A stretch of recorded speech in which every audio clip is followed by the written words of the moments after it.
ഇത് വളരെ ഒരു ട്രാജിക് സംഭവമാണ് ഇവിടെ നടന്നിരിക്കുന്നത്. അപ്പോൾ ഞാൻ അതിനെക്കുറിച്ച് കൂടുതൽ സംസാരിക്കുന്നില്ല. ഇന്നലെ നമ്മുടെ സെൻട്രൽ മിനിസ്റ്ററും തൃശ്ശൂരിൻ്റെ MP സുരേഷ് ഗോപിജി ഇവിടെ വന്നു. അദ്ദേഹം എല്ലാം നോക്കുന്നുണ്ട്.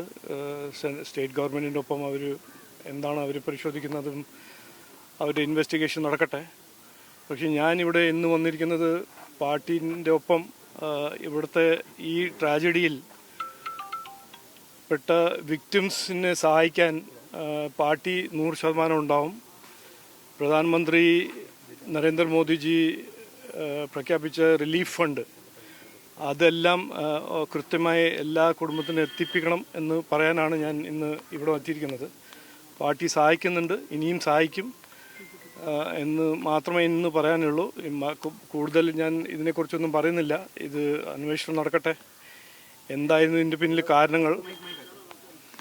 പിന്നെ ഞാൻ ഇന്ന് പാർട്ടീൻ്റെ ഒപ്പം ഞങ്ങൾ ചർച്ച നടത്തിയിട്ടുണ്ട്. ഇവിടെ ഈ ട്രഡീഷണലായിട്ട് പണിയെടുക്കുന്ന ഇവർക്ക് എന്ത് സഹായം നമുക്ക് എന്ത് സഹായിക്കാൻ എന്താണ് സഹായിക്കാൻ പറ്റുന്നത് ഗവൺമെൻറ് ഓഫ് ഇന്ത്യ വഴി അവരുടെ വർക്കിന് ഒരു മോഡേണൈസേഷനും അവർക്ക് വേണ്ടത്ര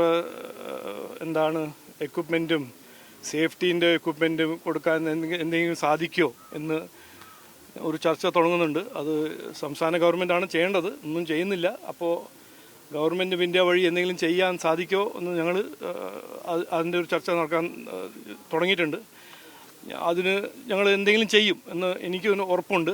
പക്ഷേ ഇതുവരെ പ്രഖ്യാപിച്ച റിലീഫ് ഫണ്ടും അതെല്ലാം കൃത്യമായി വിക്ടിംസിൻ്റെ ഫാമിലീസിനെ എത്തിപ്പിക്കാനും അവരെ സഹായിക്കാനാണ് ഞാനിവിടെ പാർട്ടീൻ്റെ ഒപ്പം എത്തിയിരിക്കുന്നത്.